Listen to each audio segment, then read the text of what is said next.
بسم اللہ الرحمن الرحیم۔ اللہ کے نام سے شروع جو نہایت مہربان رحم والا۔ بسم اللہ الرحمن الرحیم۔ آئیے اپنا اگلا سبق پڑھتے ہیں۔ جنابت کے حالت میں سونے کے احکام۔ حضرت سیدنا ابو سلمہ رضی اللہ تعالیٰ عنہ کہتے ہیں، ام المومنین حضرت سیدنا عائشہ صدیقہ رضی اللہ تعالیٰ عنہا سے پوچھا، کیا نبی رحمت، شفیع امت، شہنشاہ نبوت، تاجدار رسالت صلی اللہ علیہ وآلہ وسلم جنابت کی حالت میں سوتے تھے؟ انہوں نے بتایا ہاں، اور وضو فرما لیتے تھے۔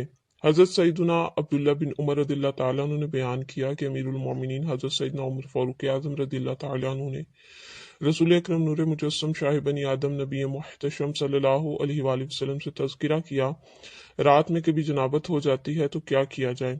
رسول اللہ صلی اللہ علیہ وآلہ وسلم نے فرمایا، وضو کر کے عضو خاص کو دھو کر سو جایا کرو۔ شارح بخاری حضرت علامہ مفتی محمد شریف الحق امجدی رحمۃ اللہ تعالی علیہ مذکورہ حدیث مبارکہ کے تحت فرماتے ہیں، جنبی ہونے یعنی غسل فرض ہونے کے بعد اگر سونا چاہے تو مستحب ہے کہ وضو کرے، فوراً غسل کرنا واجب نہیں، البتہ اتنی تاخیر نہ کرے کہ نماز کا وقت نکل جائے۔ یہی اس حدیث کا محمل ہے، یعنی اس حدیث سے مراد یہی ہے۔ حضرت علی رضی اللہ تعالی عنہ سے ابو داؤد و نسائی وغیرہ میں مروی ہے کہ فرمایا، اس گھر میں فرشتے نہیں جاتے جس میں تصویر یا کتا یا جنبی یعنی بے غسلہ ہو۔ حدیث سے مراد یہی ہے کہ اتنی دیر تک غسل نہ کرے کہ نماز کا وقت نکل جائے اور وہ جنبی یعنی بے غسلہ رہنے کا عادی ہو، اور یہی مطلب بزرگوں کے اس ارشاد کا ہے کہ حالت جنابت میں کھانے پینے سے رزق میں تنگی ہوتی ہے۔ تو ہم نے یہاں پر اس کے بارے میں روایات سنی ہیں۔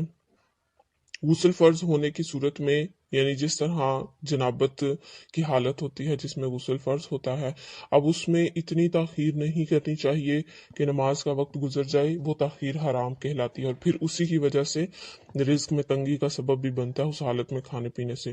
تو اگر نماز کا وقت نہیں ہے اور اسی وقت نہانا واجب بھی نہیں ہے، غسل کرنا واجب بھی نہیں ہے، تو پھر اس صورت میں یہ ہے کہ وضو کر کے آپ اپنے دیگر کام کر سکتے ہیں، سو سکتے ہیں۔ تو بعد میں جب نماز کا وقت ہونے سے قبل آپ غسل کر کے فارغ ہو جائیں، پھر اپنی نمازیں ادا کریں، کیونکہ نماز کا وقت اگر بے غسلی حالت میں گزاریں گے تو گناہ گار بھی ہوں گے کہ نماز کو ہم نے قضا کیا۔